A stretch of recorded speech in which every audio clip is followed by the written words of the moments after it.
Hey everybody, it's Richard Ramos, and thank you for coming back to the Parent Whisperer podcast.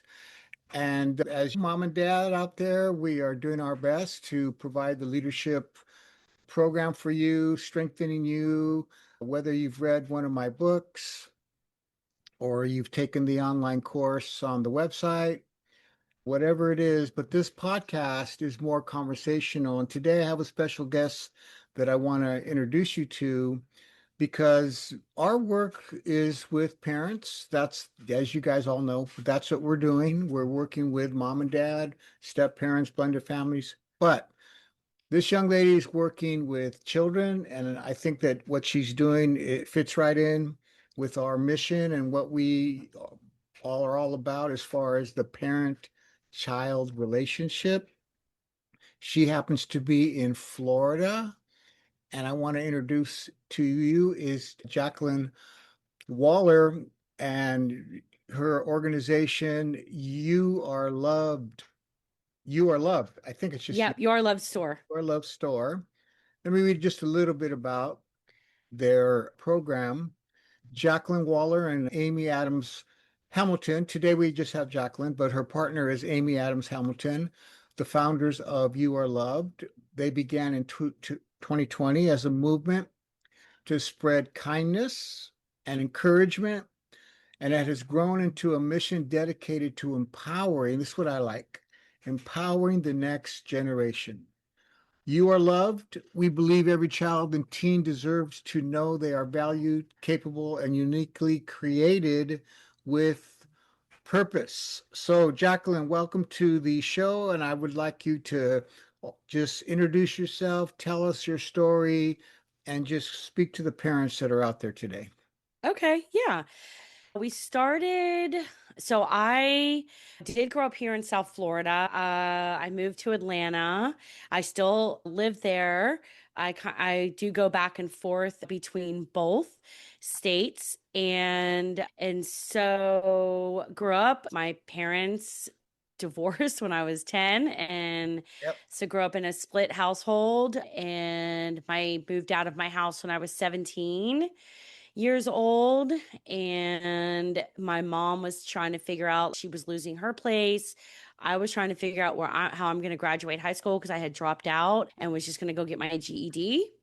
And then decided, my friend came in down from Melbourne, Florida, which is near Cocoa Beach, Florida, and picked me up. And then I hung out with her for the summer while my mom was figuring out the house and what was next for her. And I was 17 at the time, and then went to summer school.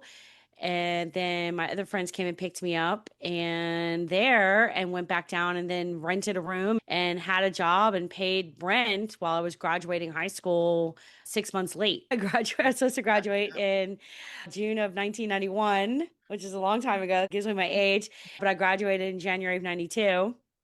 And but with all that, it without a car in South Florida, you taking the bus system and stuff like that, you just wait, you never know, and the bus is late, whatever, it was crazy. But with all of that, it's just it was able to be able to create a resilience in me.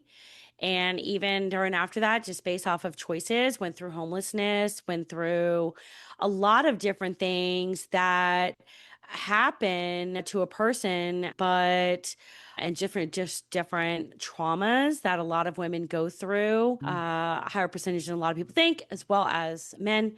And so just different things like that. And then buying my first condo and just even when just getting my first car, I just never thought that would be possible. I didn't know how that was just like, oh my gosh, this is such a blessing because I never thought that I would ever even own a car.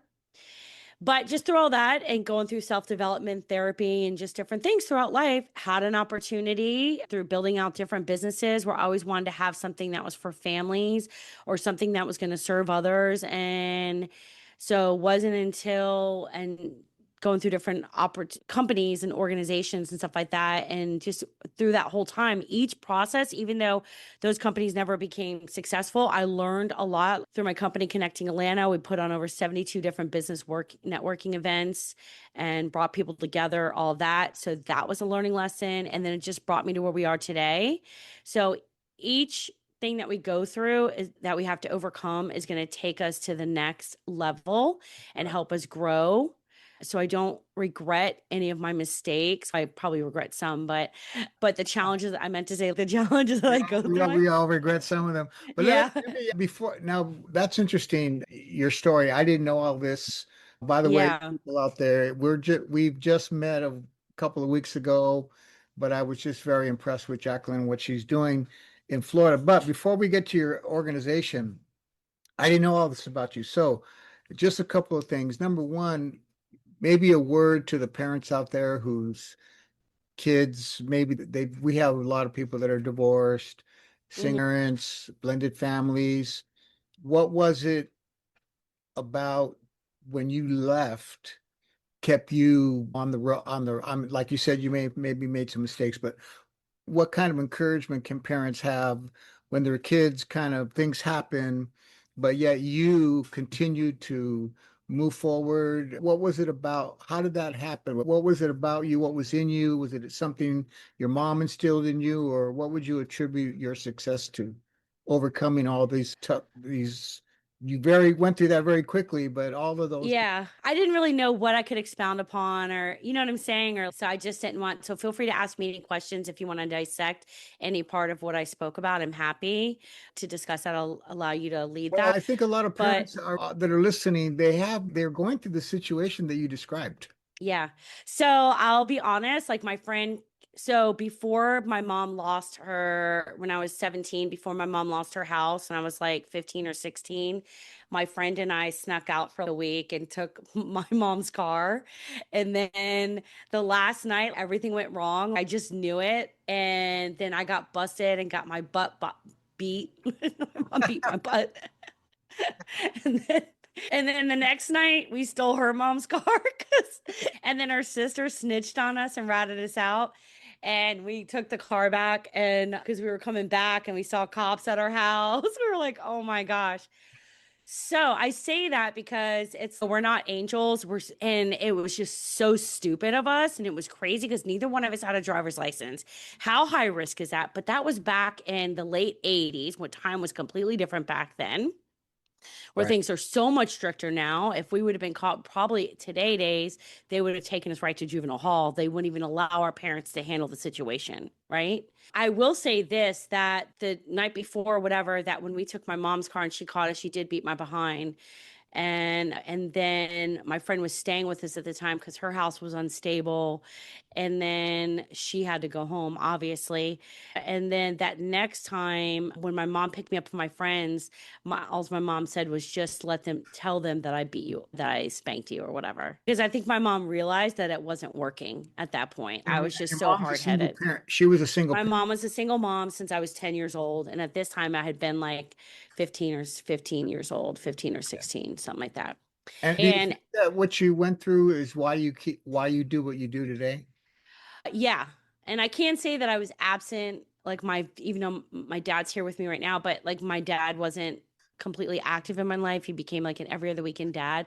So I think it's important for the fathers out there to be involved in their children's lives because they offer that level of authority and discipline and love that moms just can't provide to girls or boys. It's not just their sons, but although the men do teach their sons how to become men, but I think that if my dad would have been more of a presence in my life at a younger age, and where we went on daddy daughter dates, he edified me a little bit more, that would have changed the trajectory of my decision making as well, right? Right. And my fear level. Right. Okay.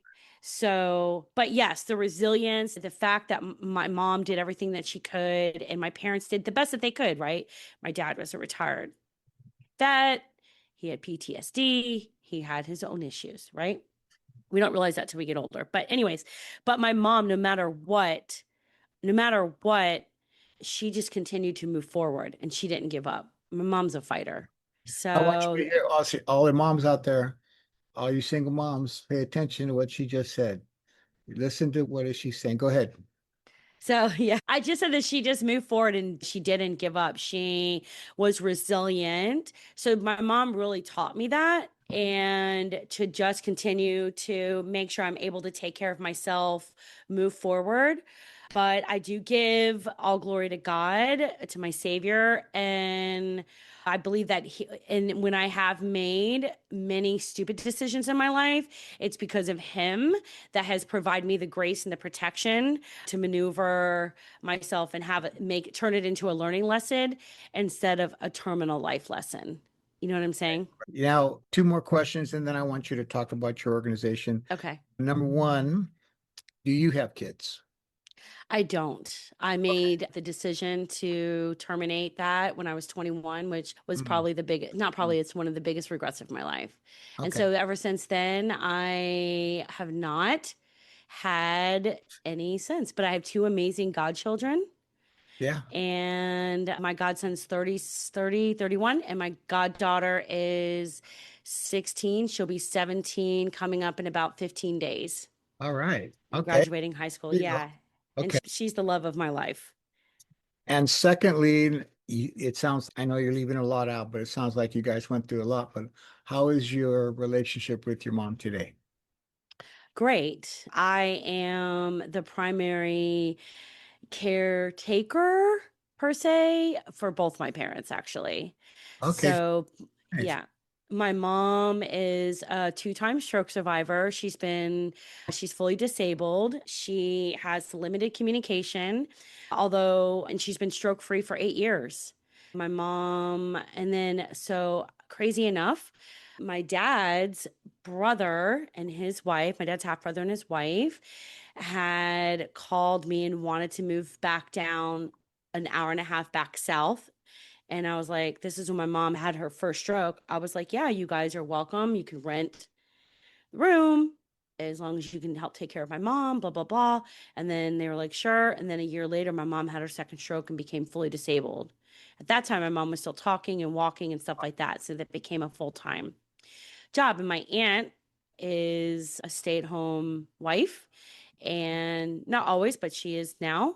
And she's been the primary caretaker for my mom. You know what I mean? I Okay. manage Yeah. Yeah. everything. I make sure that we have a safe place to live, provide a quality of life, and do all that. And then my aunt and uncle, my aunt does the rest for the day-to-day stuff with my mom. So my mom and I have a great relationship now. Wow. Yeah. You're It's a lot. It's a lot, it's a Richard. lot, and the more I hear, the more you're turning into another one of my heroes. Oh, Because we really stress the parent-child relationship, and especially when there's ever been a fallout or a broken relationship or whatever, one of the main teachings that we have is on reconciliation. yeah, Because I always try to help parents understand or families that I think all families have problems in one, whether you want to call it a problem or situation in one way or another. That's not the issue. That's nothing to feel bad about or ashamed about, or really, it's just normal. But the issue is, what do you do about it?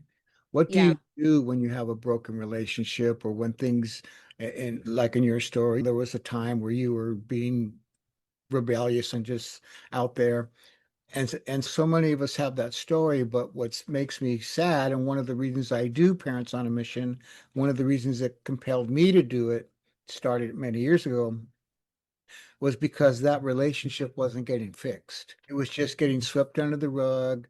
Nobody wants to say anything. No, there's no apology, there's no acknowledgement, there's no any kind of effort to reconcile. It's more just kind of, oh, let's just go on and it'll yeah, get better. But a lot of times it doesn't get better. And then secondly, those young kids then become parents yeah, and the cycle just continues. So you know what I'm talking. yeah, yeah, yep. And I would say that my faith and probably about 4 or 5 years of therapy, a lot of intense therapy in the beginning for me that I chose because I was having really bad insomnia. And then it just drew down to like when I was like having some really bad anxiety or something like that, not knowing how to process Right. stuff, that I would schedule something with my therapist, who is absolutely amazing and has always been there no matter what. She's just amazing. And so I would say, just learning, one of the biggest things, which is what drew us to wanting to also do this. And I'll share a little bit about Amy, who is my sister. We're not blood related, but she's my sister. Okay. But it's just really, it was creating these tools that I learned through the years of therapy and how to process stuff, because I would always remember, okay, this is a major thing that's happening to me right now, but how do I process this? How does, I would never think that I was normal. I always thought I was just so different. And I was like, how would the everyday, normal, not weird person think about this, that has it all together? Like, how would they process this? And so I was like, I just don't know how to process this. I just don't know what to do. And so I would either talk to God or talk to my therapist and go into the word. And that's what I would do. And then for some reason, it would just work out. But one of the biggest things I would always remind myself is, Jacqueline, you've been through tough stuff before and you made it through that. And here you are today. You're Yeah, about to go through something else that's major, but you know what? You're going to get through this too. And there's always another side of that. that's right. That's right. So talk about your organization and what are the services that you guys provide and maybe some of the stories of some of the different kids that you're serving. Yeah. So we initially started it during COVID. And then I started as a motivational thing or whatever, because people didn't have hope and a lot of people Yeah, were yeah. sad and That's right. stuff. It was a tough time. And Mm. I just wanted people to know that there's hope out there. So that's why our tagline is Power Your Journey. And then Amy and I created, Amy came on, which is my soul sister, and she came on, and then we started developing journals and planners for women. And our three key areas we focus on, and transitions into our children's books, which is relationships with your faith, family, and friends, whatever someone's faith is. The second thing is career or schooling. And the third is self care, right? Those I feel like are the three key areas that we all, out of everything in life, those are the three things that we focus on Same in again. life: Faith. relationships with your faith, Faith. family, and friends. So, Okay. relationships is one. Relationships. Okay. Career or schooling is two. Our Okay. work, what helps develop us income or builds our minds. And the third thing is self care. How are we nourishing our bodies? How are we nourishing our minds? How are we nourishing our soul? How are we nourishing ourselves overall? Right. So those are the three like programs that you, Those are the three areas that we implement. Those are the three things that we implement into all of our programs. okay. Okay, Yeah. great. Great. And it's to help give us more of a balance this out. Yeah. So how, Anyways, go ahead. Go ahead. yeah, sorry. So planners became a nuisance because they expire. So we are like, oh my gosh. And like, I'm more of a B2B salesperson. That's my background expertise in corporate America. And then I was like, in online marketing, and I hate social media and just all that. I was just like, oh, I was like, it's a Thank necessary God, evil. good to hear that somebody's not all addicted to social media. Yeah, no. Yeah. So, anyways, so then Amy had created something where she's, oh, I'm thinking about this workbook, right? Her son is neurodivergent. He was born addicted. He's adopted, but he knows. But he was born addicted by his biological parents. And so he's got some neurodivergent stuff and emotional, learning how to regulate his emotions and stuff like that, right? And so she puts him through therapy, does all that stuff. But I was like, oh my gosh, Amy, this is like exactly what we need to do. And this is going to not only help him. So then we created this book called I Am One of One. And this was for third to fifth graders. And it's a fun workbook for kids to explore who they are and who they want to become. And then we have two. Then we created one for teens, which was it's called Vision to a Journey, that has a vision board, which is something that I love doing and building as vision boards. But the journal gives them an opportunity to bring out the best in them and what they truly desire and want and who they want to become, then they put their vision board together and then they go through those three key areas that I just focused that I told you about Wow. throughout the rest of the 3 weeks. So it's really about self discovery. I want these kids to have healthy boundaries and self respect and love for themselves. So that way they can, when they are tempted with bad decisions, that they have the opportunity to have that strength, regardless of what's going on in the household or whatever, to say no and make better decisions for themselves. I want to write this down because these points that you're making, see, programs are important, like the program that you have that you're describing. But what we emphasize is, but they can't take the place of you, mom and dad. But we need them. We need them because not everybody has the mom and dad that we would love them to have, and we know that.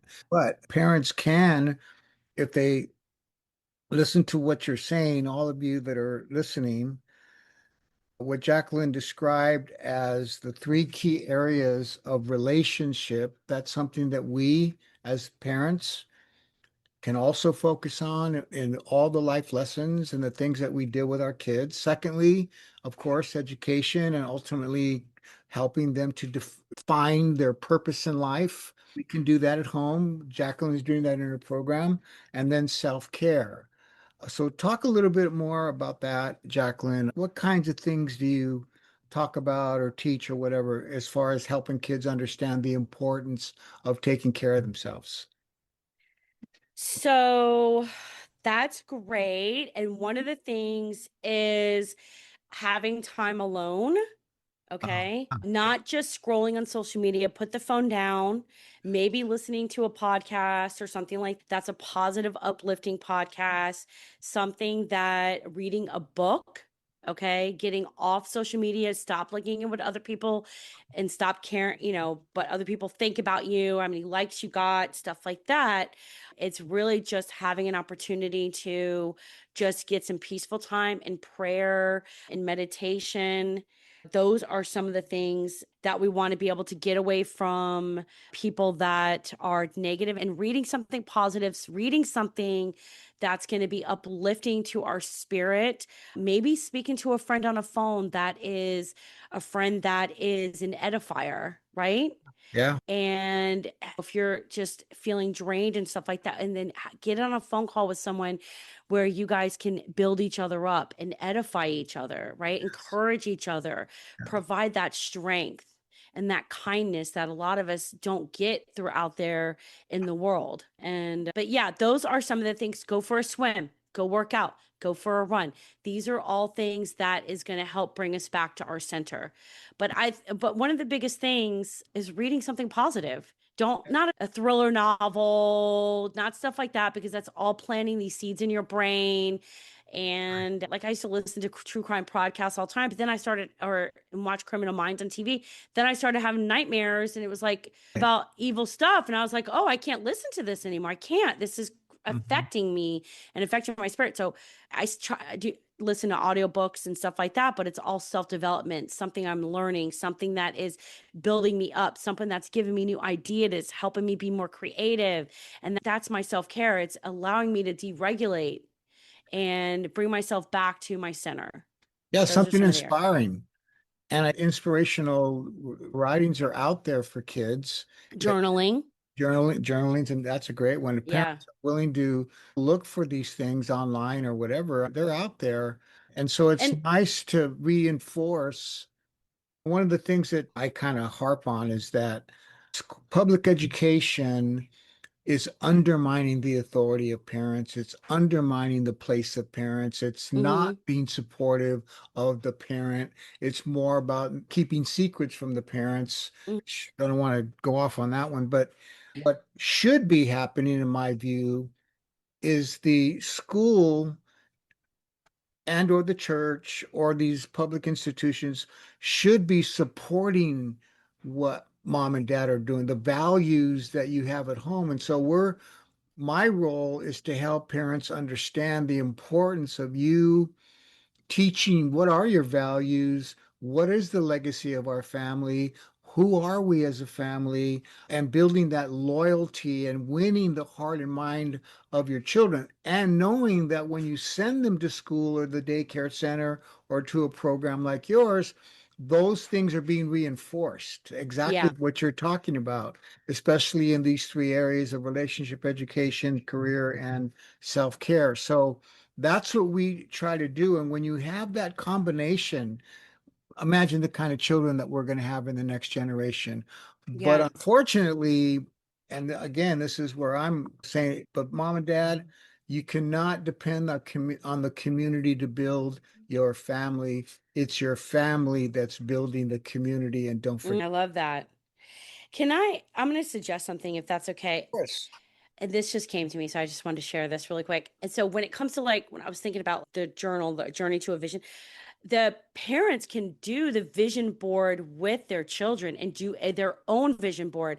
And Yes. then if the parents, and they can use AI to help with this and stuff like that, but just maybe, oh, maybe that's something we should create for the families, or you can create it, Richard, but do an inventory checklist, right? And do an inventory checklist, figure out what everyone loves. And then through that, hope maybe with the help of AI or whatever, just create your family mission statement, Okay. and then put that mission statement up on your wall. What is something positive that this is our mission for our family?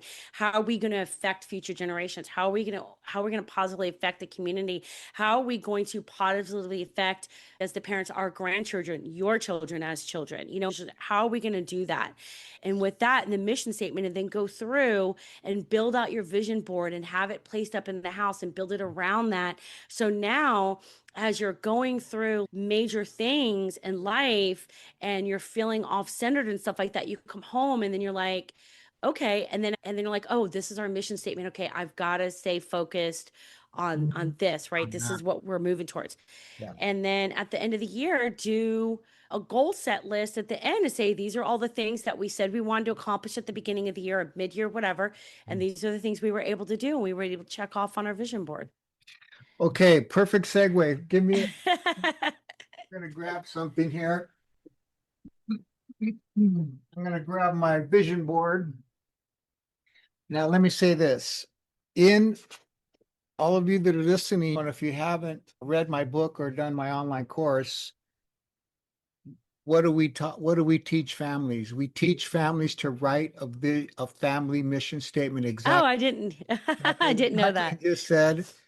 And that's an option. And one of the reasons we do that is one of the tools that we say if we want to win, and you have to win, not demand the loyalty of your children, because our message is, Mom and Dad, you are in a battle every day for the mind and the heart and the loyalty of your children. Loyalty is a gift, and they're going to choose to give it to somebody. Don't assume or take for granted they're going to give it to you. So, what are we doing? Mission statement is one of those lessons. Building a legacy statement is another one.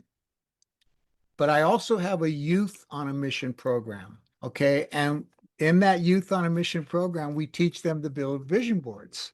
So here's, I built this in a different program that I was Oh, on. I love that. You see, it's all about parents on a Yeah. the different Yeah. things. For me, this is my national podcast, which I have Yes. magazine. I didn't have when I built this, and I Okay. built this in October of 2024. POM, the number one parent seminar in the United States. So anyway, Okay. it's not about me. I'm just saying to parents that are out there listening to you, I'm going to start instituting that into my Parents on a Mission program because right now I only do it in the Youth on a Mission. But you gave me a Yeah. great idea. I'm already doing Good. legacy, I'm already doing mission statement, and now I'm going to do the vision board. Thank you for that. You're welcome. And do an inventory checklist, and Inventory check. that you could do in the beginning to help them when they're figuring out what their mission statement and stuff like that is. And then through that, you can build that out and then help with ChatGPT or whatever to help you create their But I mission love the statements. idea. That's the reason I showed this. I love the because a lot of parents that are listening to this, they'll be saying, "What's a mission? What's a vision board? What is that? How do you Right. do that?" I want you to talk about how you teach kids to do it. What are they? How do they build them? What do they do? Talk about what you guys do to help kids build the vision board. Sure. So in our book, it says the purpose, rise with purpose. Okay. So hold on, let's see here. What is a vision board? A vision board is a creative way to turn your dreams, goals, and values into something you can actually see every day. It's a visual story of where you've been, what matters to you now, and who you're becoming. It helps your mind focus on what's possible. When you can see your goals, your brain begins to look for ways to make them real. They remind you that even small steps matter. Every decision you make can move you closer to the life you imagine. This week, you'll build a vision board, blah, blah, blah. But that's part of that. Okay. And even in the Bible, it says, write your visions on the tablet, right? He doesn't say just talk about it. He doesn't say type it in a phone. He says put it on a tablet, but paper and a vision board is our modern day tablets. Okay. And so some of the stuff that we ask is, and we have everybody write a story to themselves. Okay. Dear me, like your identity, who you are, and then you can write one at the very end as well. But, and this, what do you want your story to look like when you leave your legacy? What do you want that dash to look like on your tombstone? What is it that your legacy, what is it that you hope that you never thought you could do, but you hope that you could accomplish this coming year, even if it's as small as getting a new car, maybe getting a $2 raise, maybe just being able to get up out of a chair. What is your vision statement, or to see your children graduate? That was one of the biggest things. Like when I was earlier, it's like I said, I just want to be able to graduate high school. I just wanted to accomplish these small things at a time because I always felt like I was on my own. And I just was like, I'm either going to survive or I'm going to die. That was really how I felt when I was younger. Well, And let me so, ask you this.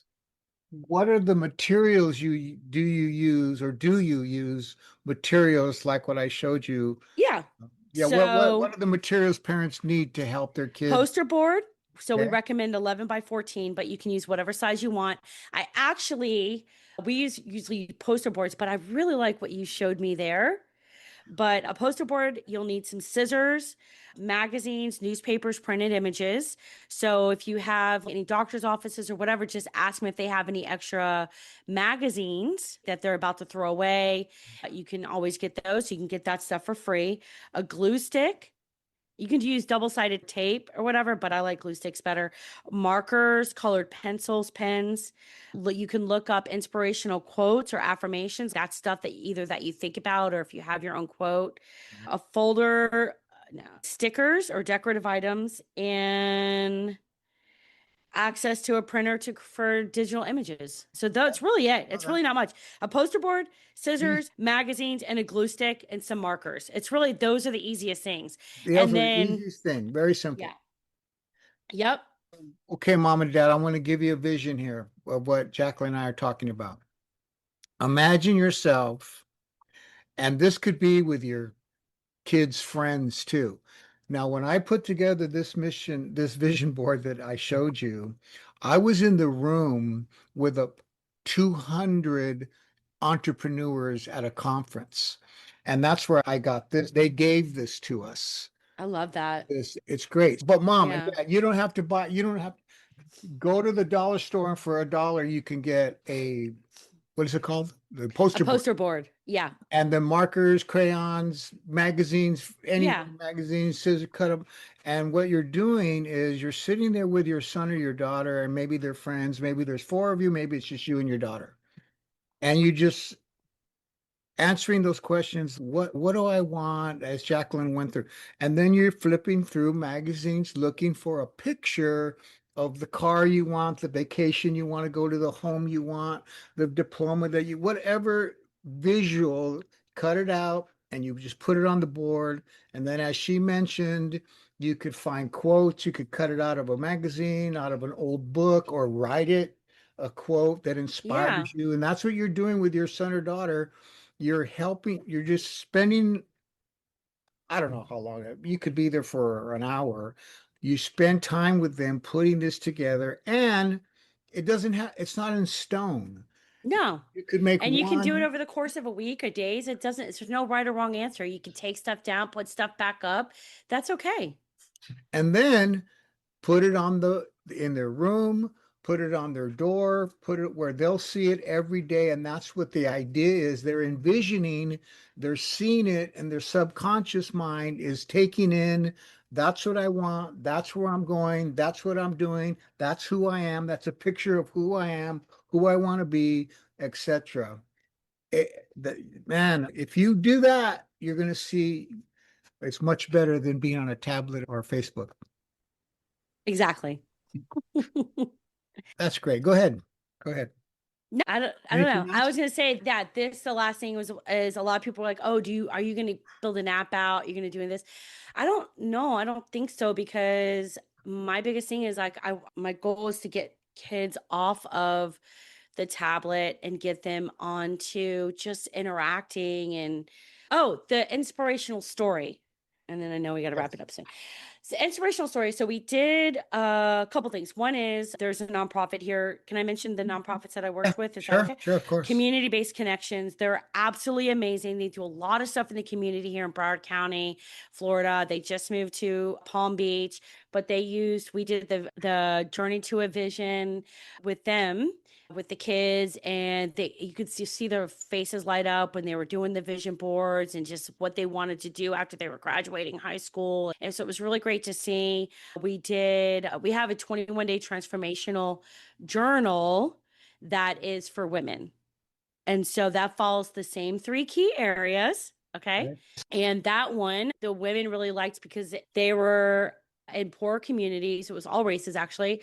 And it was in poor communities. And one of the things, the ones that some were just so afraid to open up, they didn't really want to say anything. They didn't even do it. But then there were some that was able to get something out of it. And the compliment that we received was they just really appreciated their opportunity for their minds to be opened up and giving hope Wow. for Wow. something greater. That's great. Now, when I did our first program with the Boys and Girls Club here in South Florida, okay, so there was this young man his name is Jermaine, and he's very sweet kid, right? And he was very shut down in the beginning of the process and stuff like that. And then he got excited seeing I was going twice a week and he would get excited seeing me come in. He came out of his shell. They get stickers. They all have to engage. They all have to read out of the book. The kids would get excited. They wanted to read. The ones that could read well, they wanted to help pick up the books. Even if they didn't want to participate in the rest of the program, they were like, oh, I'll pick up the books. Can I get a sticker? Yeah. And so by the end of the program, this young man, Jermaine, was fully out of his shell. And then when he found out it was my last day, he just would not stop crying. And I was like, Jermaine, you can't do that Oh, to me. I'm like, and then there's this another young man, legend, who made a big impression on me. He's a natural leader. He's Mr. Popular in school. These young adults or young people are in the third grade. So they were wow. between 8 and 9. Yeah. Wow. And so Legend is probably Mr. Popular in school. He liked to hang out with the cheerleader. And I just remember one day he just comes in and I was like, Legend, was that your dad out there? And he's, yeah. And I was like, what happened? I got in trouble in school today. So my dad came to have a conversation. And so he still got to come in. He didn't have to leave and go. And I was like, well, I said, and other kids snitch on each other, right? Oh, this is what they Yeah. really did. But it's so funny. And he was like, and he said, and I said, you know what? It is what it is. You did it. I said, the consequences are going to be what they're going to be. I said, you can either learn from this or you can continue to make the same mistakes. Right. But he was just so cool about it. You know what I'm saying? That's He's just great. like this, and he liked to participate and he just liked to be up in front of the class. And it was just, and so one of the things I wish I would have been able to do for all of them, and then for some of them, especially some of the harder ones and stuff, I wrote little notes in their books and stuff like that for them, trying to Beautiful. inspire them for the future. And then this other young man, and this was a thing that I wish I would have, but it's okay. It's a learning lesson, right? It was the first time we did this. And I'm thankful that the Boys and Girls Club allowed us to be able to do it. And that was another intervention that God did by giving me that. Oh, there's another young man. He just wouldn't really participate. He's this is so boring, right? And I was like, so I walk over to him and I cannot remember his name, but I walk over to him and I was like, I said, "Do you have a hard time reading?" And I said to him low, like not loud. I didn't want to embarrass him. He was like, "Yes." And I said, "Okay." I was like, "Can you read this line right here?" And he was like, "Yeah." And I was like, "Okay." And then so I stood next to him as he was reading it, and then I'd repeat out a word if he didn't know it and give it to him so that way he could do it and he could participate and become engaged. But then when we do it again in September with the Boys and Girls Club at another club, I want to pair I'm going to figure out who the stronger readers are with the not so strong readers and pair them together so they can help encourage and then help them become better leaders and stuff like that. Wow. Yeah, so Uh, those were my stories for Great. that. Listen, Jacqueline, first of all, I appreciate your time today. And I love what you're doing. And you guys are making impact. And just those stories you told of those kids, this is what it's all about. So, for those of you that are listening, I would really appreciate if you help me reach more people, if you help me reach more families. This video, to share this video, imagine the inspiration you're going to give some parents out there, the ideas that Jacqueline shared that her organization has done with young people. So if you would do that favor for me, share the video, like the video, leave a review. That's always the way YouTube likes to grow their YouTube channels. So if you would do that for me and just help me to reach more families. So four things that I want you to take away. Number one is helping your children with their relationship, starting with you, mom, starting with you, dad, stepdad, stepmom. Number two is helping them discover their purpose through education and start to find what they love to do. And once they find it, then our job, mom and dad, is to help develop it, whatever that love that they will discover about themselves. And third is the self-care. So important that we teach our children how to take care of themselves, not relying on other people or Facebook and TikTok and all of those things. And number four, vision boards. I hope that you will take that away and you will do that with your kids. But you've been listening to the Parent Whisperer podcast. I'm Richard Ramos. I thank you for your time. I appreciate all of you. And remember, mom and dad, parents on a mission is not for bad parents, it's for good parents who want to get better. Thanks for listening.